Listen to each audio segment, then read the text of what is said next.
parte. Amém, meus irmãos? Irmãos, nós estamos aqui nessa série do livro de Êxodo. Já vou te pedir para você abrir a sua Bíblia no livro de Êxodo, capítulo 7. Nós estamos nessa saga desse segundo livro da Bíblia Sagrada, o que nós chamamos de Pentateuco, né? Os 5 primeiros livros da Bíblia. Esse é o segundo livro. O judeu chama esse conjunto de obras de Torá. Torá em língua hebraica quer dizer instrução, ensino. E nós estamos navegando no livro do pacto, né, para a gente resgatar aqui as raízes daquilo que fundamenta o Evangelho lá em Jesus Cristo. E hoje nós vamos falar sobre a primeira praga que o Senhor derramou sobre o Egito para libertar o seu povo da tirania de Faraó. O tema de hoje é ferirei as águas do rio. Êxodo capítulo 7, verso 1, leremos até o verso 25.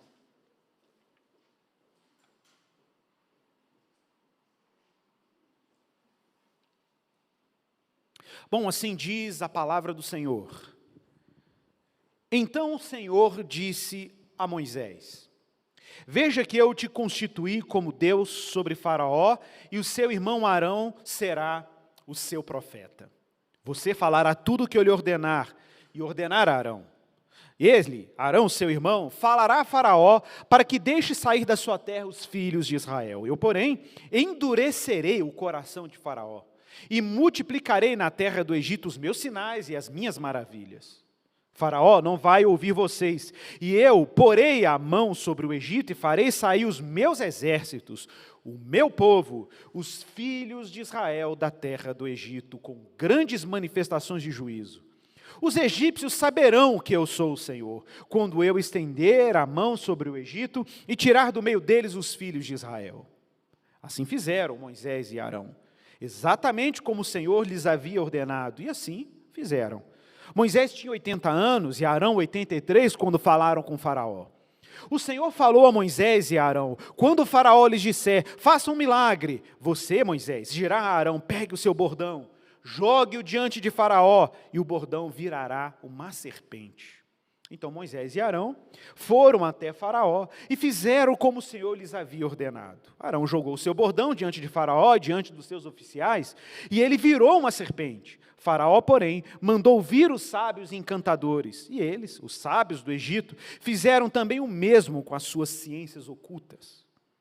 Pois cada um deles jogou assim também o seu bordão, e eles viraram serpentes, mas o bordão de Arão devorou o bordão deles. No entanto, o coração de Faraó se endureceu, e não os ouviu como o Senhor havia dito.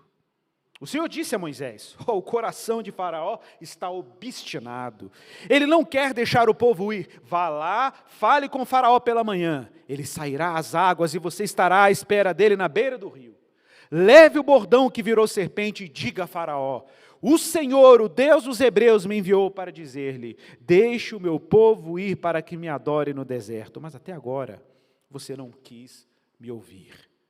Assim diz o Senhor: nisto você saberá que eu sou Yahvé, que eu sou o Senhor. Com este bordão que tenho na mão, ferirei as águas do rio, e elas vão virar sangue. Os peixes que estão no rio vão morrer, e o rio vai cheirar mal. E os egípcios terão nojo de beber a água do rio.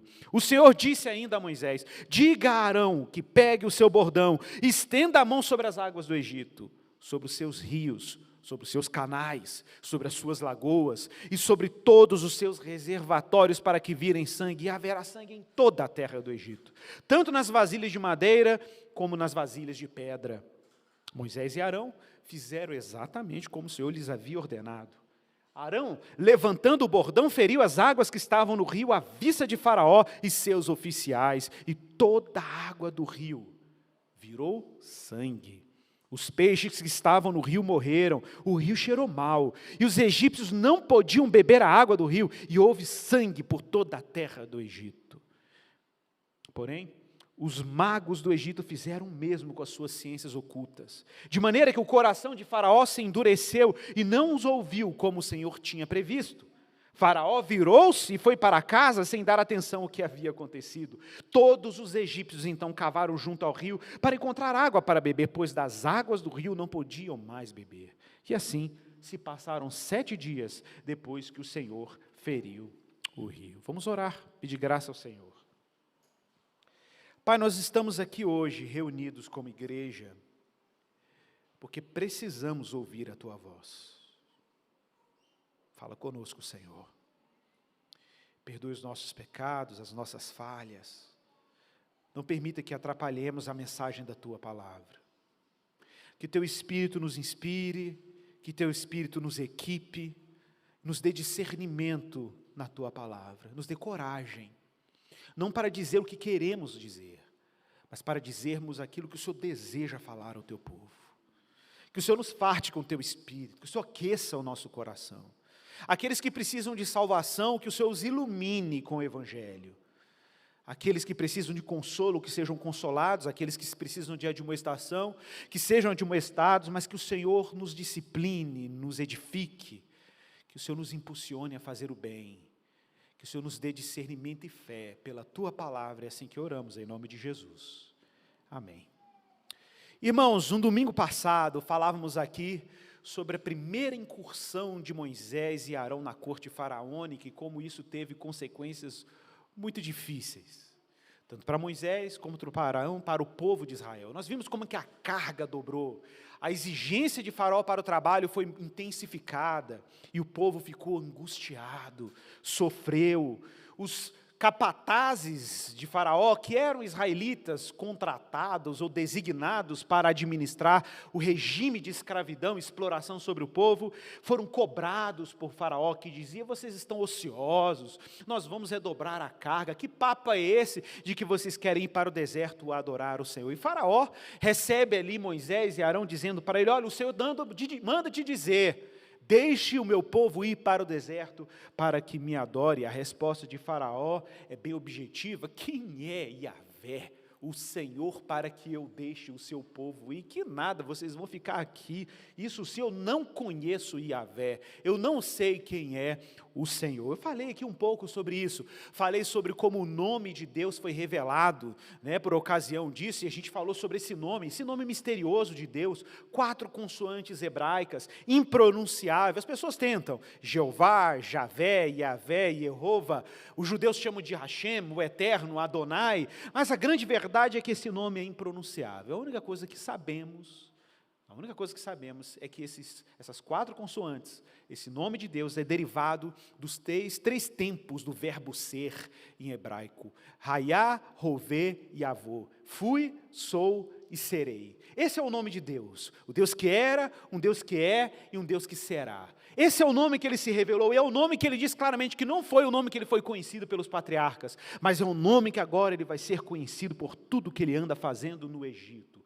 Por outro lado, sabemos que Faraó continua endurecido, rígido, resistindo à mensagem do Senhor, mas ele é Yahvé. Eu sou o Senhor. Foi assim que ele disse aí no capítulo 6, verso 2. E nós vimos que Moisés, o texto do domingo passado, termina com Moisés expressando a sua frustração.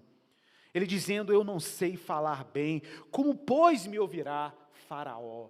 Como, pois, me ouvirá Faraó?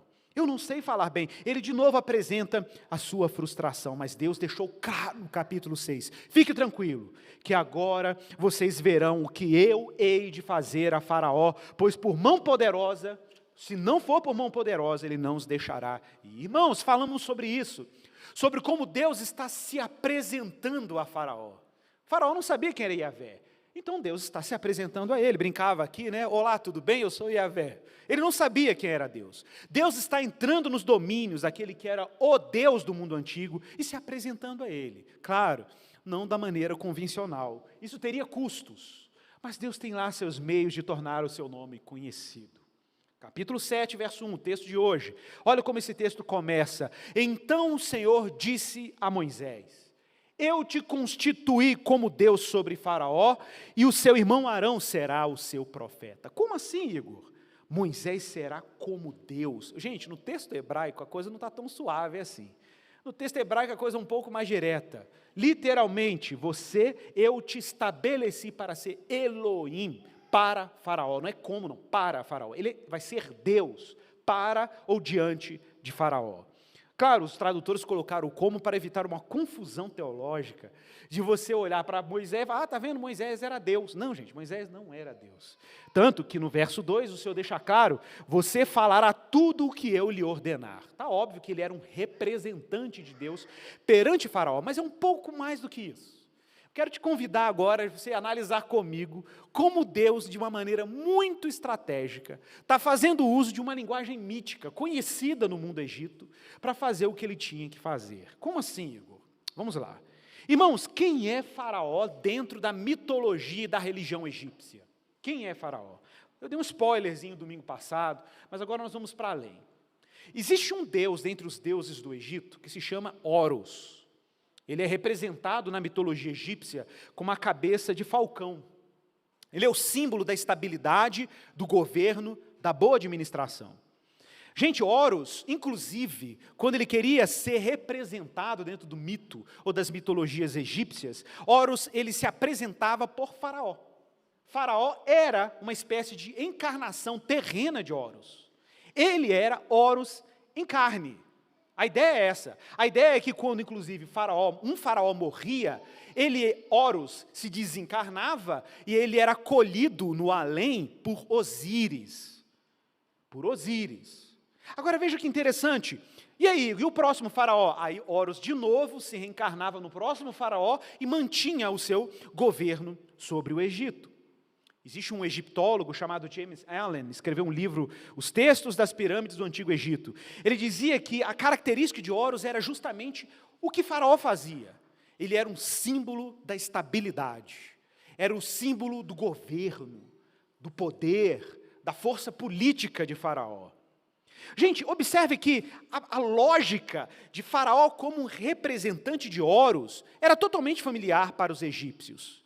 Agora Deus está apresentando algo novo. Moisés será um representante, não de Horus, evidentemente, mas de Yahvé.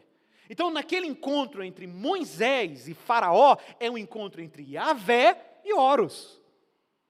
É isso que está acontecendo aqui.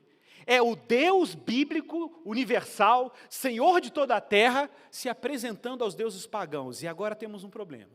Se Horus é o Deus da estabilidade, da tranquilidade, da boa governança, Yahvé vai fazer uma grande confusão no Egito. Claro que ele está sendo intencional nisso. Porque na medida que o Egito perde a sua estabilidade, Horus está sendo derrotado. Que poder Horus tem de manter o controle e a ordem no Egito, se a sua tentativa de ordem e controle estão totalmente avacalhadas por uma série de pragas que Deus está prestes a derramar no Egito? Tudo intencionalmente planejado. E aí você diz assim, mas por que Faraó está tão endurecido? Nós vamos ver daqui a pouco. Intencionalmente Deus está endurecendo o coração de Faraó por uma razão. Então Deus está se apresentando a Faraó, representante de Horus, por Moisés, por isso é dito, você será Elohim perante Faraó, e Arão o seu profeta. No verso 3 diz então claramente que o Senhor vai endurecer o coração de Faraó. No verso 3, na parte A, o Senhor diz claramente, e reforça o que ele já tinha dito desde lá do Horebe, endurecerei o coração de Faraó. Por quê? Porque na medida que Faraó é endurecido, Deus responde com sinais e maravilhas. Está aí no verso 3. Multiplicarei na terra do Egito os meus sinais e as minhas maravilhas. Irmãos, que coisa mais intrigante.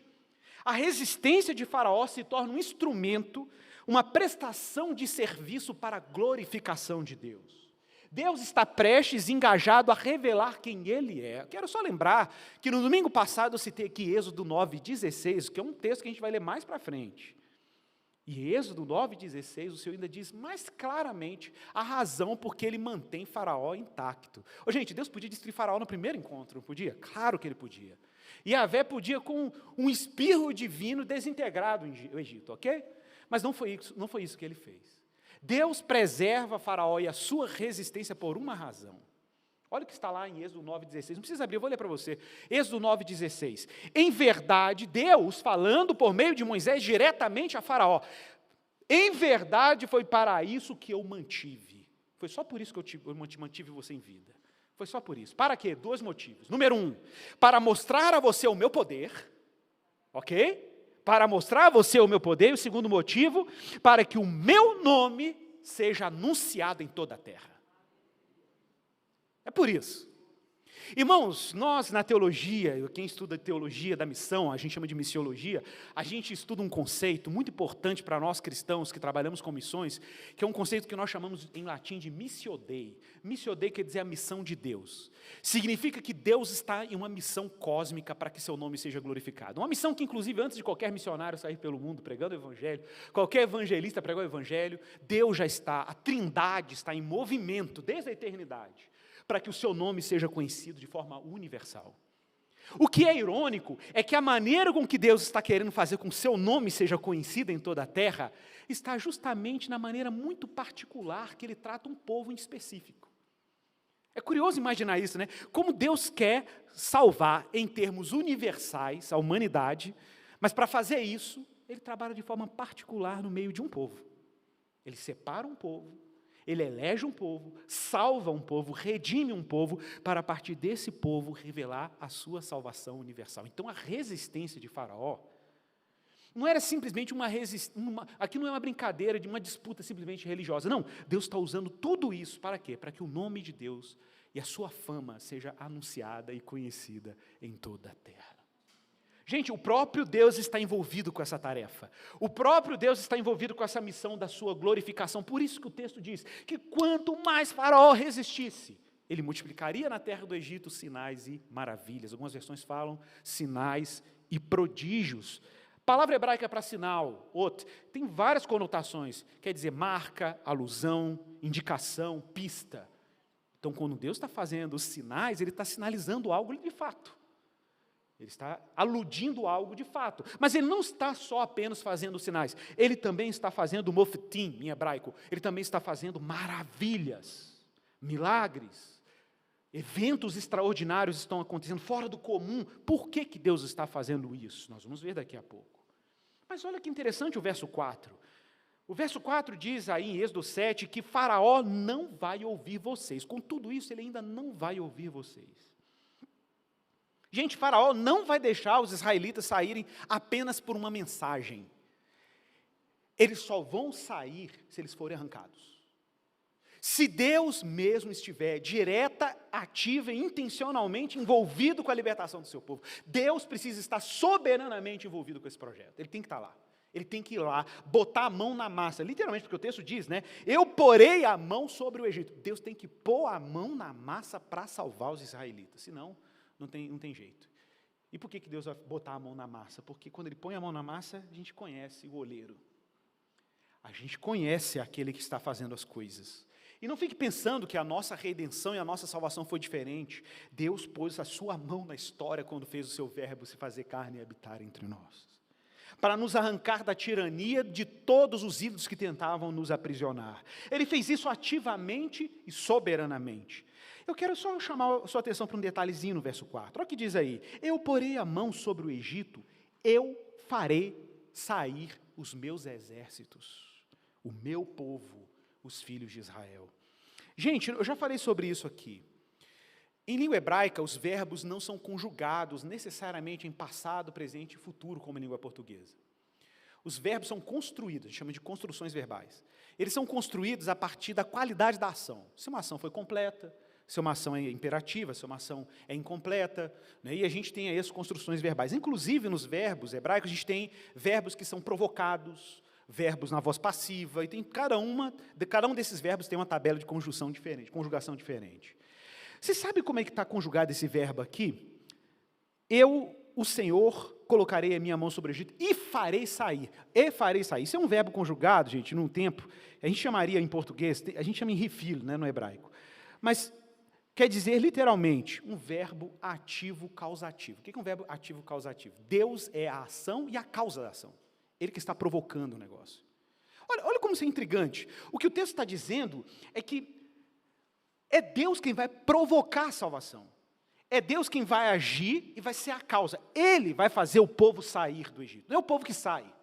Não é o povo que produz isso. Não é o povo que se rebela. Ou o povo que produz um projeto revolucionário, que nós vamos dar conta da história, nós vamos nos auto-emancipar. Não, Deus está direta e soberanamente envolvido. Ele vai fazer o povo sair do Egito.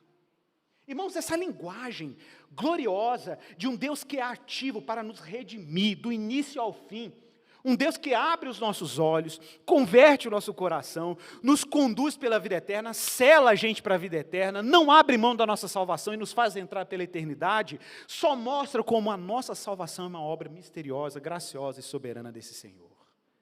E é Ele que ativamente está envolvido nisso. Aquele que começou a boa obra é poderoso para terminá-la.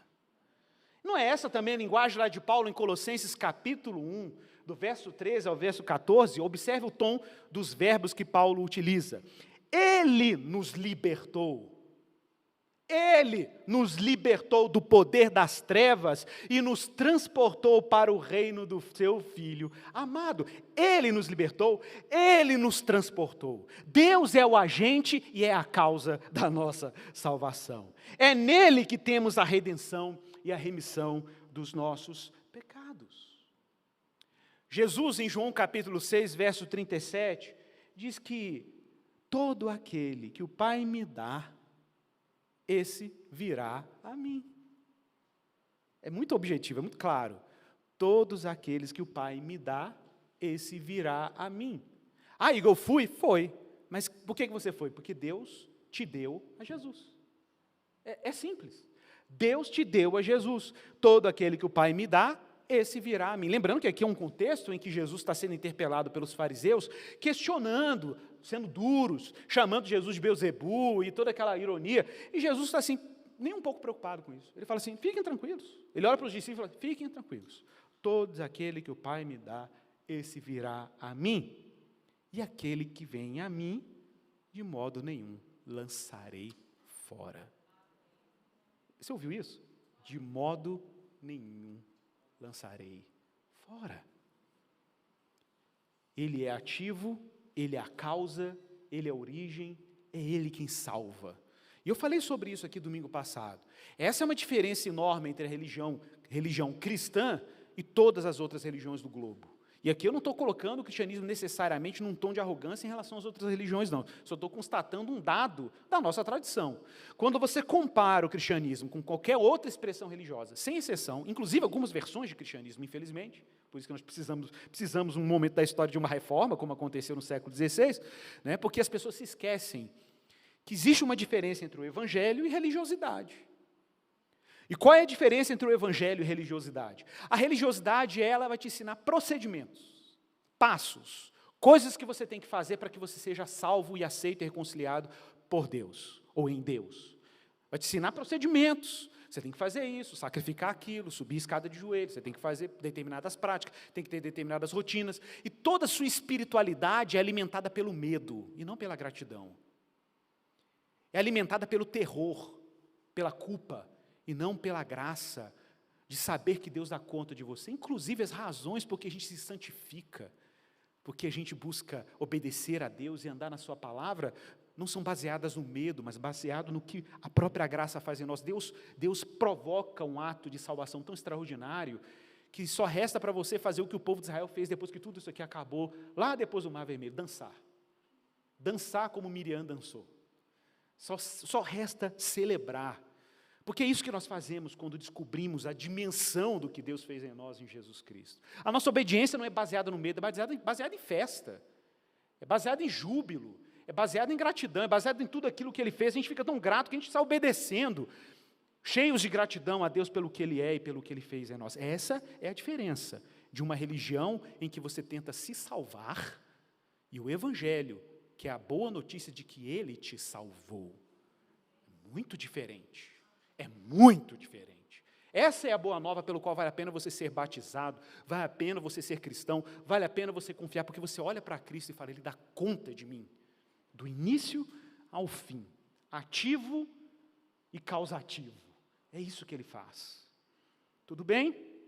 Esse é o desafio, e é assim que diz no verso 5, somente assim, somente se eu colocar a mão na massa, os egípcios saberão que eu sou Yahvé. Lembra do tom, a pergunta irônica de Faraó? Quem é Yahvé para que eu deixe o povo ir? Então tá bom. Então Deus está agora dizendo para ele, ensinando para Faraó e os egípcios quem ele é. Somente quando eu botar minha mão sobre o Egito e eu tirar do meio deles os filhos de Israel, é que ele vai saber quem é Yahvé. Irmãos, Deus se revela e se faz conhecido por aqueles atos que ele fez para nos salvar. É de um ato divino que nasce a boa nova. Vocês entendem isso? É de um ato divino que nasce o Evangelho. O Evangelho é uma notícia de algo que foi feito, realizado. Por isso não é o bom conselho. Tem uma diferença entre bom conselho e boa nova. O bom conselho é procedimento. Faça isso, faça aquilo. Boa nova é uma notícia sobre um fato. Algo aconteceu. Deus fez alguma coisa. Tá, verso 8. Então Deus já avisa, o Senhor fala então a Moisés e Arão e diz para eles assim, olha, quando vocês estiverem lá diante de Faraó, ele vai perguntar para vocês assim, façam um milagre. Faraó praticamente vai perguntar para vocês, me entretenham, me divirtam. Ele está zoando, gente, Faraó está zoando. Faraó está desdenhando de Deus, está falando assim, quem é Yahvé? Eu acho até que ele começou a entrar na brincadeira aqui já. Na perspectiva dele é uma brincadeira. Então tá, me entretenham, façam um milagre. Quando Faraó pedir isso para vocês, Moisés dirá a Arão, pega o seu bordão, seu cajado, jogue-o diante de Faraó, e o bordão virará uma serpente. Existe uma discussão aqui, porque o termo hebraico aqui é um termo que pode ser traduzido como serpente, mas pode ser traduzido como qualquer réptil. Tem gente até que especula que isso aqui foi até um jacaré que apareceu. Entendeu? E no Egito o jacaré, o crocodilo é simbólico, né, no contexto lá.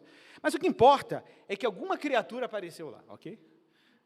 As nossas Bíblias traduzem tradicionalmente por serpente. O termo tanim, em hebraico, pode significar serpente, jacaré, crocodilo e vários outros répteis. Então Moisés e Arão foram até Faraó e fizeram como o Senhor lhes havia ordenado. Olha só, Arão joga o seu bordão diante de Faraó, diante dos seus oficiais, e de fato ela virou uma serpente. Faraó, porém, mandou vir os sábios encantadores, chamou os bruxos, os feiticeiros, os ocultistas do Egito. E eles fizeram os mesmos com as suas ciências ocultas. Gente, eles fizeram igualzinho. Jogaram cada um deles o seu cajado, e ali viraram também serpentes. Mas acontece um negócio intrigante aqui no verso 12. Pois o texto diz que depois que cada um deles jogou o seu bordão, e elas viraram serpentes, o bordão de Arão devorou os bordões deles. No entanto, o coração de Faraó continua endurecido, não os ouviu, como o Senhor havia predito. Gente, preste atenção nisso aqui, isso aqui é interessante.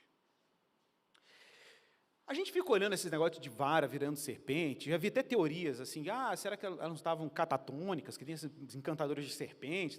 Gente, tem nada disso aqui não, é o que está aqui. É um cajado que virou serpente, ok? Aí a gente, no mundo ocidental, muito racionalista, muito tecnicista, a gente olha para esses negócios, não sei se aconteceu assim não. Então, vou contar uma historinha para vocês.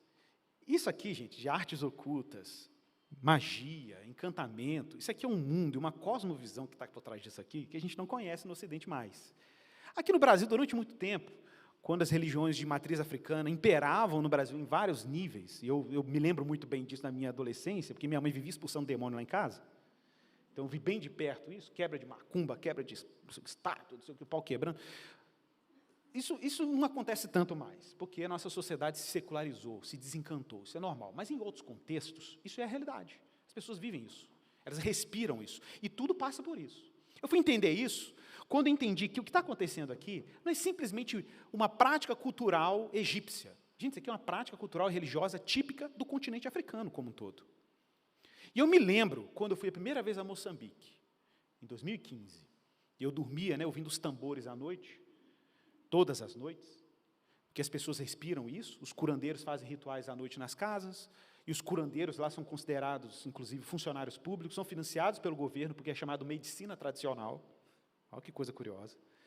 E eu me lembro que lá, visitando a casa de um missionário, eu peguei um livro que contava os relatos dos missionários ingleses que foram para Moçambique. Eu estou lá lendo, os relatos, gente, missionários de igrejas hipertradicionais da Europa, não eram pentecostais, ok? Hipertradicionais. E os relatos eram de arrepiar. Levitação, objeto mudando de forma, feitiço que o cara estava em casa, o negócio começava a andar sozinho, eram uns relatos assim. Você vive num ambiente como esse, essas coisas vão acontecer. A gente não subestima o poder das trevas. A Igreja de Esperança é super... Não, gente, eu já expeli demônios algumas vezes, tá? Só para você saber que eu não sou sensacionista. Algumas vezes. Quem já fez trabalho missionário com a gente aí já viu também a treta rolar, né? Já viu. Então, irmãos, essas coisas existem, essa realidade existe. E existe também pessoas que tentam manipular forças espirituais, poderes espirituais, ídolos, para determinadas finalidades. Eu estava lá, Moçambique, na última viagem nossa, conversando com o pastor Mozinho, que é um grande amigo lá da Beira, já plantou várias igrejas lá em Moçambique, tem plantado, um homem muito experiente, ama o Senhor. Cheguei, pastor Mozinho, me conta umas histórias. Eu vou te contar uma, eu tenho algumas, vou te contar uma. Estava eu pregando ao ar livre, um culto evangelístico, e pregando o evangelho, o feiticeiro da comunidade aparece. Ele me vê pregando, fica lá atrás em pé, pega a terra assim, no chão, joga a terra para o ar, faz umas invocações, e eu pregando, daqui a pouco entrou um mosquito na minha garganta. Eu engasguei. Eu perdi o ar, e comecei a perder o ar, minha garganta começou a fechar. E eu não conseguia falar, os irmãos começaram a orar por mim, eu cuspi uma bola de cabelo.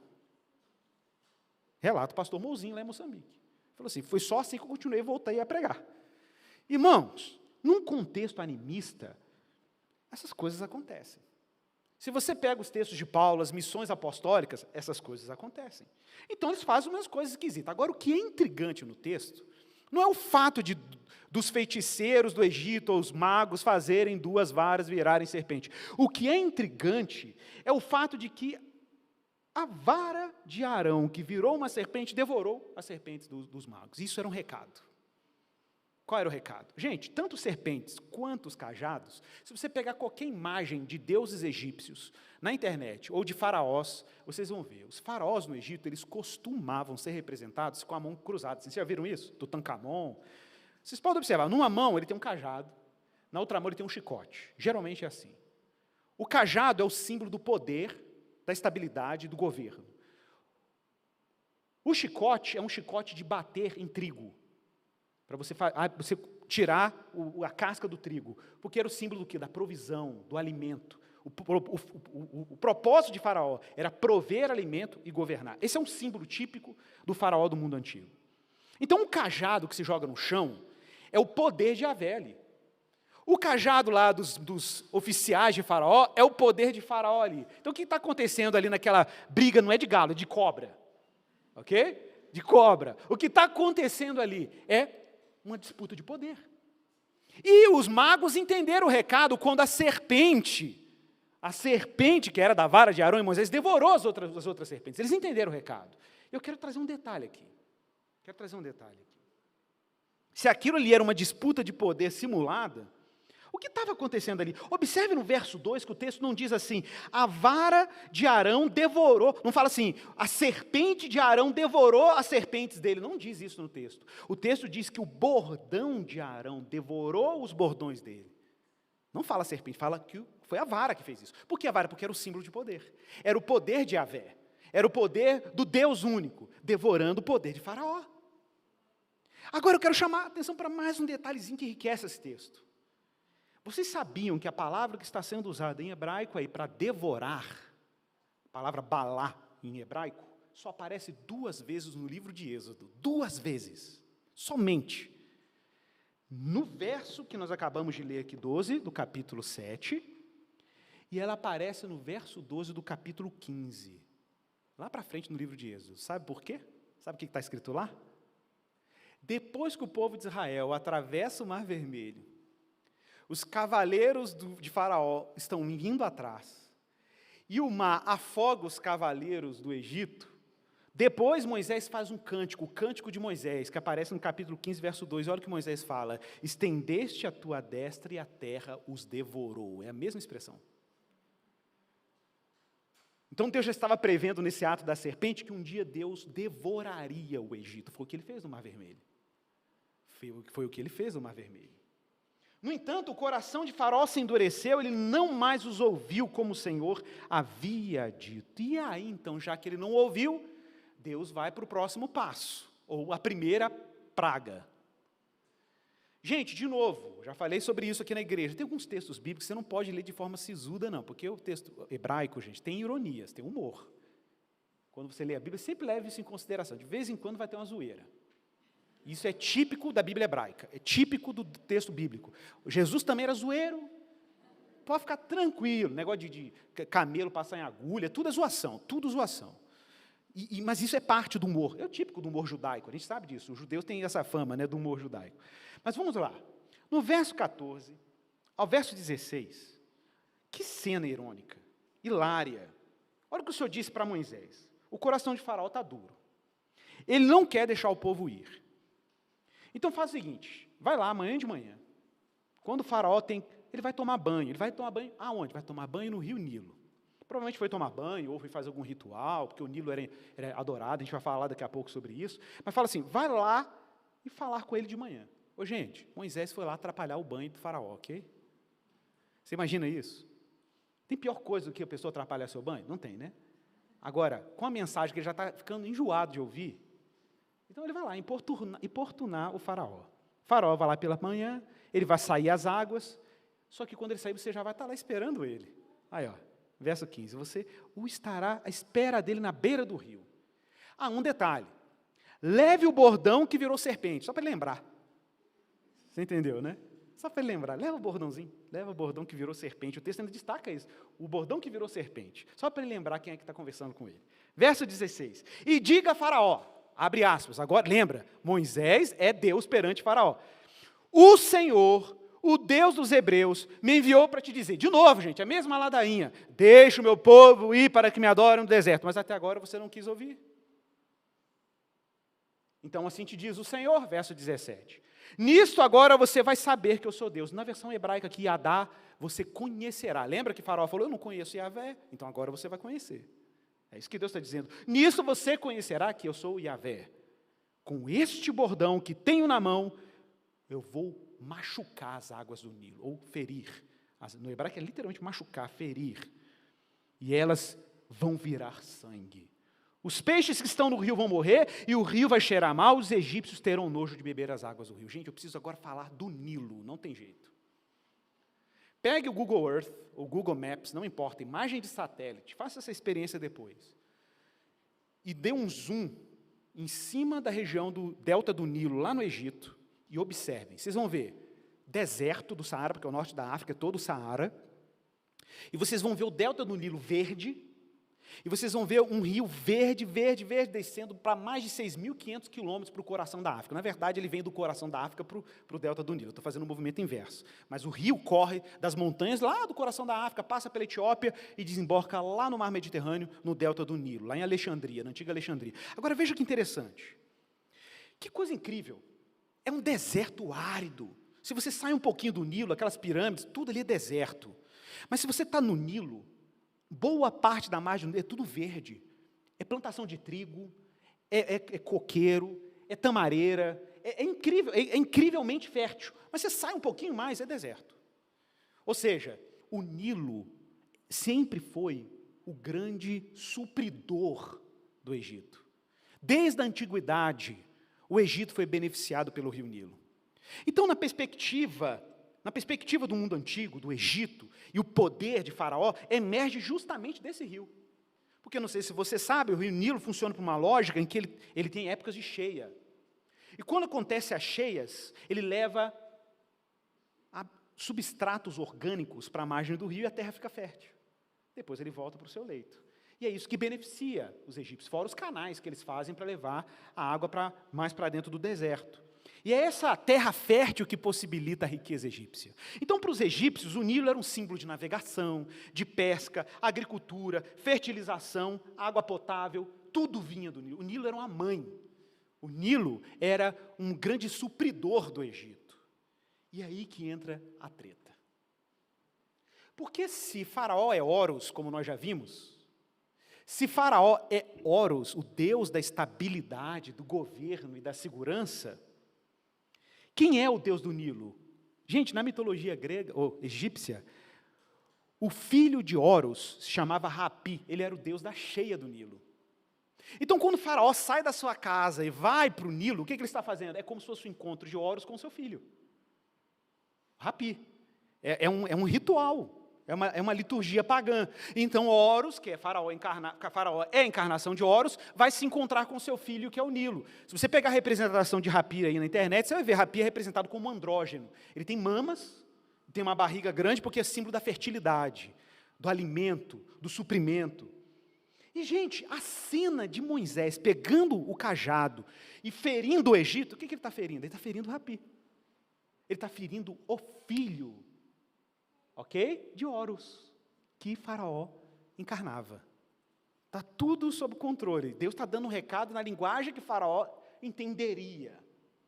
Então, nesse momento, eu quero lembrar aos irmãos que o Nilo, que era o orgulho dos egípcios, o grande supridor de alimento, riqueza, pesca, transporte, todos esses benefícios, está sendo golpeado por um Deus soberano.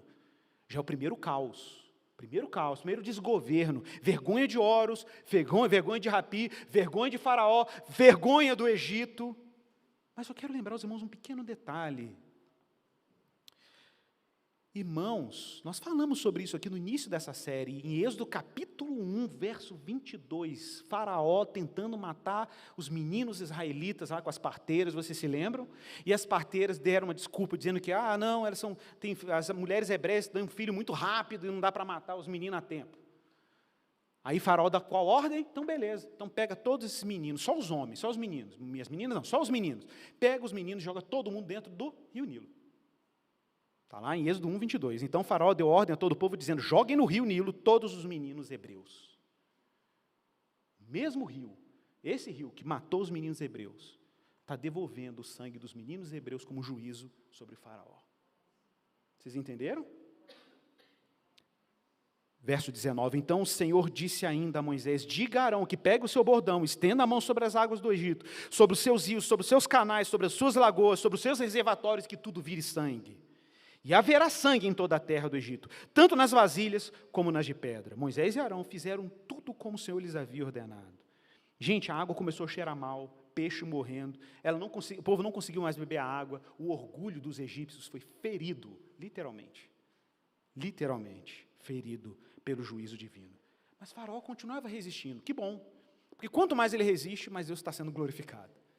Quanto mais ele enrijece o coração, mais maravilhas Deus está revelando para mostrar quem Ele é e para que o seu nome seja conhecido em toda a terra. Domingo passado eu falava sobre isso, que nós temos uma tendência de ter um olhar muito linear sobre Deus, muito previsível. Deus vai fazer tudo certinho, se eu fizer tudo certinho. Não, gente, Deus permite resistências. Deus permite resistências, por uma razão, para que o nome dEle seja glorificado. Às vezes a gente quer ser livre da tribulação, e não na tribulação, tem uma diferença. As preposições aqui têm diferença. Ser livre da tribulação e na tribulação tem efeitos diferentes. Deus podia ter livrado Sadraque, Mesaque e Abidênego da fornalha, mas foi mais bacana livrá-los na fornalha. Né? Evidentemente. Porque na fornalha, Ele revela a sua glória. Entendeu, meu irmão? Quando Deus coloca os entraves, Ele é glorificado. Porque Ele tem maneiras de lidar com os entraves. Então não espere de Deus as coisas muito lineares. Ele tem caminhos misteriosos. Lembre-se, é a mão dEle no Egito. Ele está botando a mão na massa. Irmãos, caminhando para o final dessa mensagem, quero lembrar aos irmãos que a narrativa do Êxodo é responsável por influenciar toda a visão bíblica de redenção. Você vai ler os profetas, o retorno de Israel do Egito, a própria revelação de Jesus acontece na Páscoa, que era uma grande celebração de libertação do Egito, está lá em Êxodo capítulo 12. Por que Deus faz isso? Porque está tudo apontando para um grande êxodo cósmico. Apocalipse, gente, é a versão do livro de Êxodo dos últimos dias. Apocalipse é isso. O que está acontecendo em Apocalipse? Deus derramando praga, julgando a besta, não é? Aí você fala, mas será que é mesmo? Abra sua Bíblia comigo aí, em Apocalipse capítulo 16, verso 3. Gente, a similaridade desse texto agora de Apocalipse com o Êxodo é incrível, olha aqui. Só que agora Deus não está só ferindo o rio Nilo, não.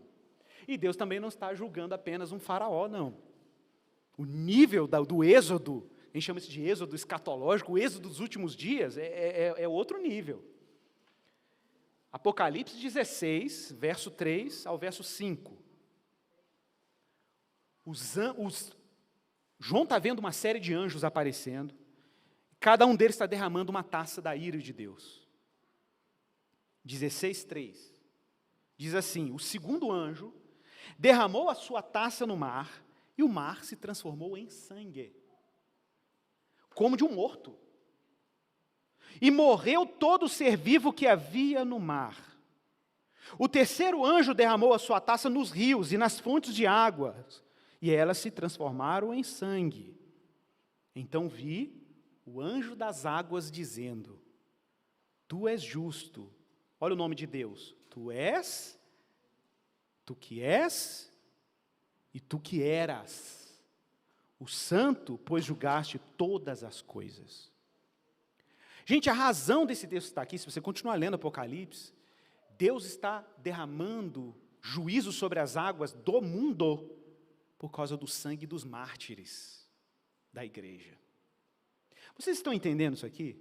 Que Deus está criando um cenário em que Ele, em breve, fará um grande êxodo cósmico, em que Ele preservará os seus súditos, os seus eleitos, e punirá toda tentativa de centralização de poder na mão de um único tirano, que o Apocalipse descreve como a besta que subiu do mar, descreve como essa autoridade.